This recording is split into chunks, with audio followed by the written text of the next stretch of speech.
શું વાત છે યાર, આને તો જોરદાર એન્ટ્રી મારી. ચાર બોડીગાર્ડ સાથે લઈને ફરે છે.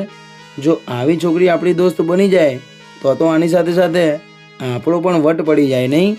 ઓ ભાઈ, આના વિશે આવું વિચારવાનું ભૂલી જાજે, કેમ કે આ એક ભરતસિંહ નામના ડોનની બેન છે. જો કે એ તો બહાર રહે છે, પણ આ છોકરી એના મામાના ઘરે રોકાવા આવી છે અને આનું ધ્યાન રાખવા માટે એના ભાઈએ સ્પેશિયલ બોડીગાર્ડો રાખ્યા છે.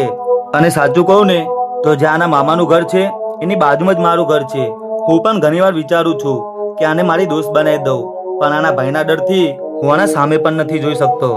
અરે શું વાત છે, આ છોકરી જ્યાં રોકાવા આવી છે તું એની બાજુમાં જ રહે છે, તો આને આપણી દોસ્ત બનાવવી એકદમ આસાન છે.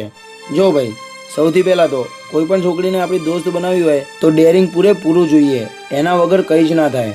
એક કામ કર, જો તને કંઈ વાંધો ના હોય તો મને ખાલી તારા ઘર બાજુ લઈ જા. પછી જો હું એવું કંઈક કરીશ ને કે આ છોકરી આપણી દોસ્ત બની જ જશે.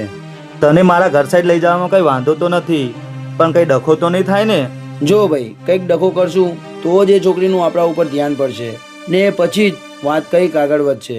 અને હા, તું જરાય ચિંતા ના કર, જ્યાં સુધી હું તારી સાથે છું ત્યાં સુધી તારા પર એક કાંચ પણ નહીં આવવા દઉં. વાહ ભાઈ વાહ, તારું ડેરિંગ તો જબરું છે હો. સારું તો ચલ, મને કઈ જ વાંધો નથી.